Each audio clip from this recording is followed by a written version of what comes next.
Vision 2020, does Hindutva unite or divide? That's the discussion up next on the India Today Conclave with Dattatreya Hosabale, Joint Secretary of the RSS. Let's cut across live.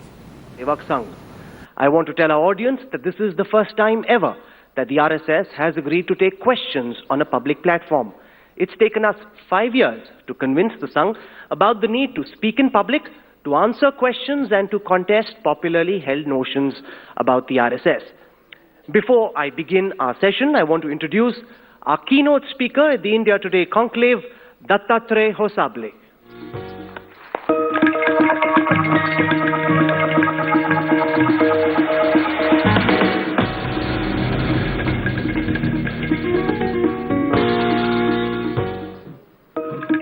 Dattatreya Hosabale was born in Shimoga in Karnataka in 1954. At the age of 13, when his friends were learning how to bat and bowl, Hosabale decided to become a Swayamsevak. He says he was inspired by the ideals of Swami Vivekananda, who believed in Daridra Narayan, poor people are my God. Hosabale studied English literature at the National College and then at the Central College in Bengaluru, where he went on to join the Akhil Bharatiya Vidyarthi Parishad. For 30 years, he served in the students' wing of the RSS, where he rose to become the National Organization Secretary. During the JP movement, Hosabale was jailed in Bengaluru and then Bellary for 14 months, along with the likes of L.K. Advani, Madhu Dandwate, and Ramakrishna Hegde. From 2003 to 2009, Hosabale served as the Sah Bodhik Pramukh in charge of intellectual training in the RSS. Since 2009, he's been the Joint General Secretary and is seen in Sangh circles as the future face of the RSS. Dattatreya Hosabale is a Swayamsevak who breaks the stereotypical image of a pracharak. He's a voracious reader who counts Jeffrey Archer as his favorite author. He loves Bollywood masala movies and also Hollywood movies, from sci-fi to cowboy flicks, from Alfred Hitchcock to Steven Spielberg. Ladies and gentlemen, join me in welcoming to the India Today Conclave, Dattatreya Hosabale.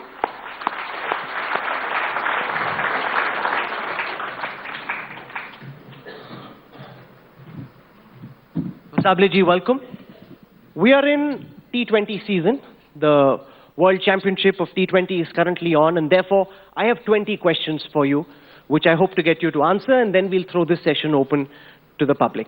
My first question, sir, is what is the RSS's vision for India 2020? An India that will have a covetable place in the Committee of Nations. An India which is prosperous, where the basic needs are fulfilled for all the citizens in this country. An India which is having no discrimination on the basis of caste, religion, birth or gender. An India which is united. A Bharat which takes inspiration and is proud of its cultural heritage and its civilizational contribution. And that is the vision of India as far as RSS is concerned. साल 2020 के लिए RSS का अपने खुद के लिए vision क्या है? To become an effective instrument to translate this vision into action. Hindutva is a word the RSS uses very often. Hindutva is a word that is endearing to many, but scares many others off as well. You say often in the RSS that Hindutva is a way of life, but Hindutva is also associated naturally with Hinduism. You say it's not. If Hindutva is not about Hinduism, why not then say Indianism? Or find some other word which is not linked to Hindu religion, because that really creates all these perceptions about the RSS. The perceptions are created by various people, including the media and others. When the perception is there that you agree to some extent, to some degree, that the fact is something different, right? So the thing is, Hindutva, as we say repeatedly, n number of times we have said, that it is a Hindu-ness and not Hinduism. Hindu view of life, Hindu way of life. Dr. S. Radhakrishnan delivered this lecture in Oxford University in 1928. It's not communal. I am a proud Hindu, Mahatma Gandhi said. So he is not communal. Vivekananda delivered his lecture in America and in the European countries, being a proud Hindu, and those lectures are not communal. So I don't understand why people should be afraid of hearing the word Hindutva or Hinduism or Hinduness, because the Hindus have never aggressed anywhere on this planet in the entire history of humankind. It is one civilization, it is one nation, it's one culture, it's one people and one society who have not at any time of history have aggressed or made anybody enslaved any part of the world. So why this fear? It is only a fear that is created because of wrong understanding or deliberate intentions. So you're quoting what Swami Vivekananda said. Can I also quote to you what Guru Golwalkar, who the RSS holds very dear to its founding thoughts, said, and I'm quoting from page 177 from his book, The Bunch of Thoughts, where he deals with Muslims, Christians and communists in 3 separate chapters with the title Internal Threats. He says, and I quote now, "The foreign races in Hindustan must either adopt the Hindu culture and language, must learn to respect and hold in reverence the Hindu religion, must entertain no idea but those of glorification of the Hindu race and culture, or may stay in the country wholly subordinated to the Hindu nation, claiming nothing, deserving no privileges, far less, any preferential treatment, not even citizens' rights." So when you've got the founding father, one of the people who set the ideological tone for the RSS, saying that Hindutva also means that other religions must be subordinates of Hinduism, then that really does scare people, Mr. Hosabale. Yeah.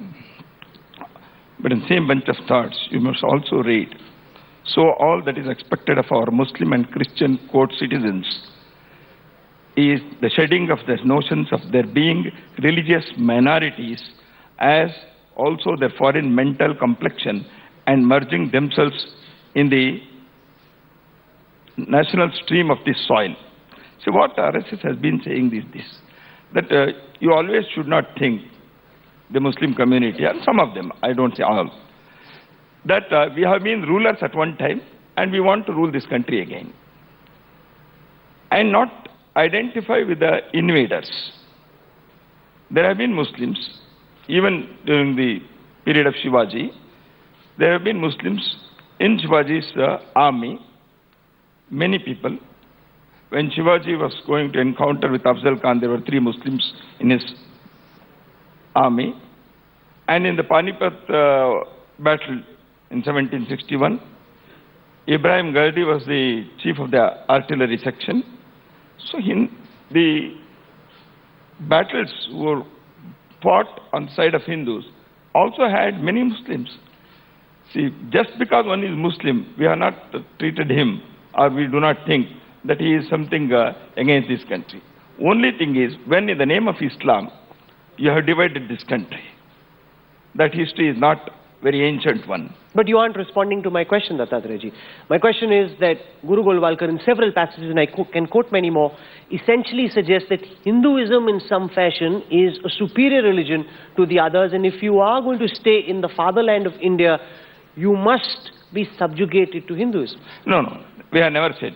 That's what I read this. If anybody says that another religion, which is not a religion of this land, or one's own religion, if anybody wants to say that it is a lower or inferior to one religion, that itself is un-Hindu. That is the clear statement of and the finest thing is one who sees us to be Hindu is the real Hindu. That's why I want to quote this very thing, because you have been quoting, I will also quote. And that is also by Dr. Golwalkar only. That's why I want to, because the audience also should know. As far as the national tradition of this country is concerned, Sorry, I'm missing the, because of, there have been a lot of,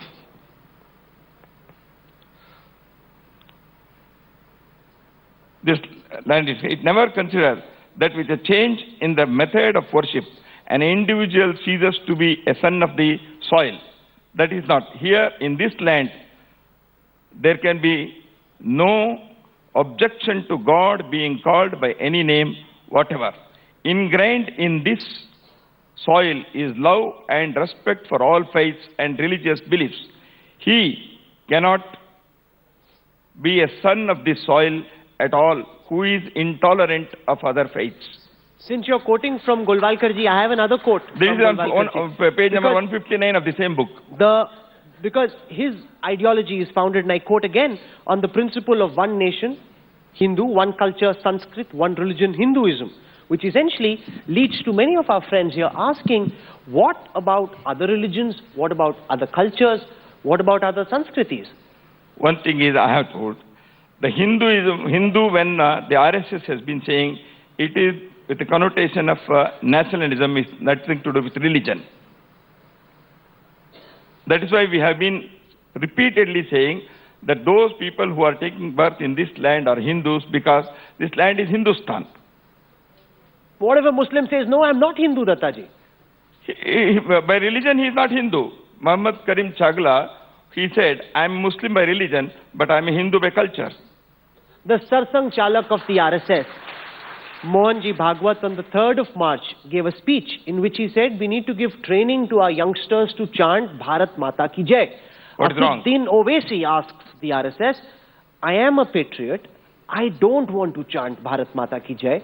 Why should Owaisi and others be forced to chant Bharat Mata Ki Jai if they don't want to? Does it make them anti-national? Does it make them a traitor? Last night I was watching a TV program, and all the political parties except Owaisi, they were objecting to his very statement, irrespective of the political ideology. And even the Congress leaders also said, you can say Bharat Mata Ki Jai or Jai Hind or anything. The thing is not the question of the words, Bharat Mata Ki Jai. The thing is what you want to express through your words, your speeches, your actions. That is the thing. Bharat Mata Ki Jai. Everybody should shout a slogan. There is nothing wrong in that. No, there's absolutely nothing wrong. But what if somebody says, I don't want to say Bharat Mata Ki Jai? Is he, in the view of the RSS, a traitor? Of course, he is an anti-national if he says. Because the very thing when you say that you do not want to chant Bharat Mata Ki Jai, you are not allowing others also to not chant Bharat Mata Ki Jai. And Vande Mataram and Bharat Mata Ki Jai are not the mantras or the slogans coined by RSS. They were coined during the freedom struggle of this nation. Just this morning we had Pratap Bhanu Mehta here, and when he spoke of Bharat Mata Ki Jai, in the same breath he asked, "Wo kahan hai jinhe Hind par naaz hai?" Jai Hind, even Prime Minister Indira Gandhi was also shouting on August 15th. So do you object to that? No, I don't object at all. I'm very happy to say Jai Hind, Vande Mataram, Bharat Mata Ki Jai. But my question is, and I think you've answered it when you say you believe Asaduddin Owaisi is a traitor if he doesn't want to say Bharat Mata Ki Jai. I said if anybody says he's an anti-national. He's an anti-national. Yeah. Why should it be compulsory for him to say Bharat Mata? Compulsory is not that he should chant every day. If he says that I will not chant, then only. That is the thing. I am not telling every day morning he should get up and shout Bharat Mata Ki Jai. If he says that he doesn't want to say Bharat Mata Ki Jai, then it becomes a... Does that then not lead to the concern that one world view, which is the view of the RSS, is being superimposed on others? It is not the view of the RSS, it is the view of this land. You can go and ask people who do not belong to RSS also.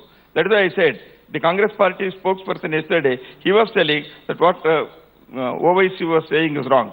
He doesn't subscribe to the views of RSS. So you are putting the word that RSS is trying to say that Bharat Mata. No, it is not the only RSS. RSS is only giving voice to the feelings of the people who do not belong to even RSS.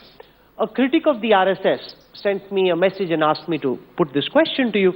During the freedom struggle, the RSS and other organizations belonging to the Hindu right, by and large, stayed away from the freedom movement. If at that time, the definition of nationalism were to be taken to be being against the British Empire, fighting in favor of Mahatma Gandhi, Pandit Nehru, Sardar Vallabhbhai Patel, then by that definition of nationalism applicable at that time, the RSS could have been called anti-national for not participating in the freedom movement. History is being distorted. That's why these things are coming up. RSS has not participated in the freedom movement. This very fact, this very statement is a baseless thing. Because the RSS was founded in 1925. The founder of RSS, Dr. Hedgewar, was the joint secretary of the Congress during that period of the central provinces. Right? And when on the bank of Ravi River, the Congress declared the total complete freedom from British, the RSS was issued orders by the chief of RSS, Dr. Hedgewar, that they should celebrate this in every shaka of RSS throughout the country. And umpteen number of RSS volunteers, Swayamsevaks, have participated in the freedom struggle because the national freedom struggle was led by Indian National Congress. And the RSS Swayamsevaks have participated in satyagrahas in 1942 Quit India movement, in many such movements. So we have not written separate history that we are away from the National Congress movement like the communists. Communists have also not participated in the freedom struggle. So RSS, the history about the RSS movement is to be studied and understood properly by the people who accuse RSS of not being a participant in the freedom struggle. RSS people have participated. I can give examples after examples. And the founder himself was a congressman, and he never resigned the Congress party thing. He always, that is why Mahatma Gandhi also visited the RSS camp in Wardha. Okay, I want to come now to the very recent Akhil Bharatiya Pratinidhi Sabha, which got over with this very important message that the uniform of the RSS would change from the flappy knickers to brown trousers. Is this a cosmetic change? Does this send out a far deeper message about the RSS trying to adapt to a new era? Changing according to times is the essential thing for Hindutva itself. Because the Hindu civilizational heritage says that we should change according to times. The organization which is for Hindutva movement, that naturally we are also trying to change according to the needs of the time. And the RSS Swayamsevaks also felt, and people also felt, yes, there can be a change in this. And we have changed. No other message. That is the only message that we want to give, if at all there is a message, that is, we change according to times and needs. The RSS also took a very progressive view on reservation. In the eyes of several people sitting here, I'm sure, progressive also in the eyes of upper castes, but very, very politically combustive. Because the moment you say, let there be a debate on reservation, let creamy layer be properly defined, then your critics will say, this is a Nagpur upper caste Brahmin-dominated organization that has never been comfortable with the idea of reservation, and therefore with Modi, a Swayamsevak in power, now wants to try and find a way of doing away with reservation. How do you sponsor? Again, it is not understanding the RSS stand properly has given rise to such feelings and statements made by various people, as you have said, by the critics of RSS.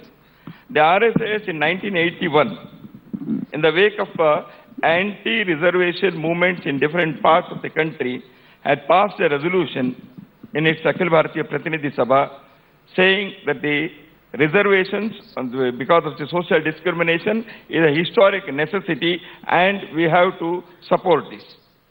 And on December 16th last year, that is 2015, the chief of RSS, Mohan Bhagwat, delivered a lecture in Nagpur, and he declared that as long as there is social discrimination on the basis of birth, low and high, touchable and untouchable, the reservation should continue.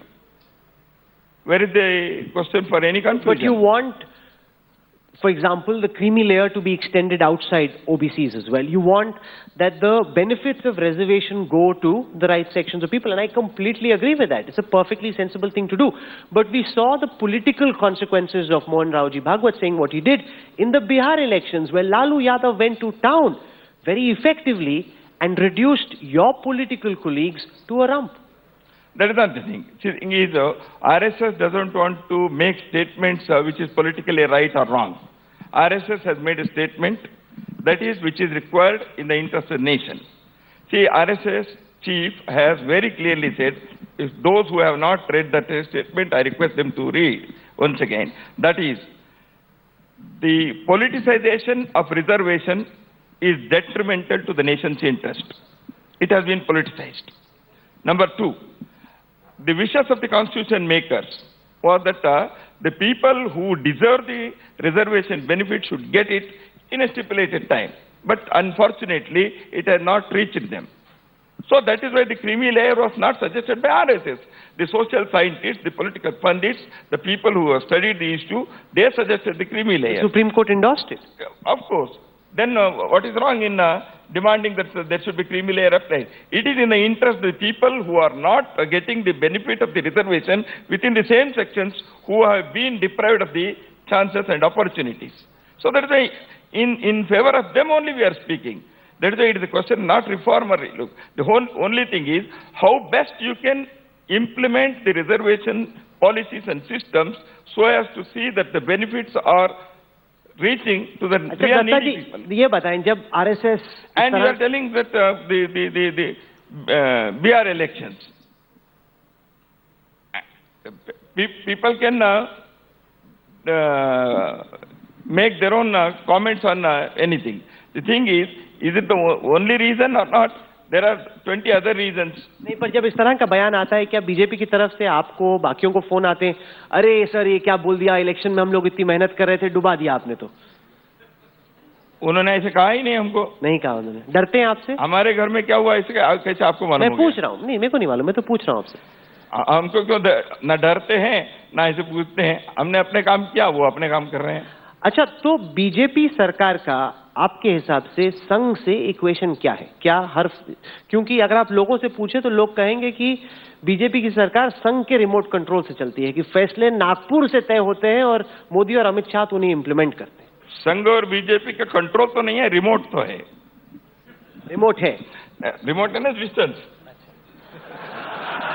वो remote से एक signal भी जाता है. ये बड़ा ये powerful remote है, क्योंकि नागपुर से एक बटन प्रेस होता है, वहां से दिल्ली तक सिग्नल जाता है कि किस चीज पे क्या करना है. देखिए, एक है मुझे, first thing is RSS is not having any remote control either on BJP or any political party, number one. There are many RSS Swayamsevaks who are active participants in the BJP affairs because they are office bearers, and their number is quite big. Nothing wrong. And BJP also subscribes to the certain views and policies of the RSS as the inspiration that they take in public life. Nothing wrong. Now the thing is, RSS having any remote control.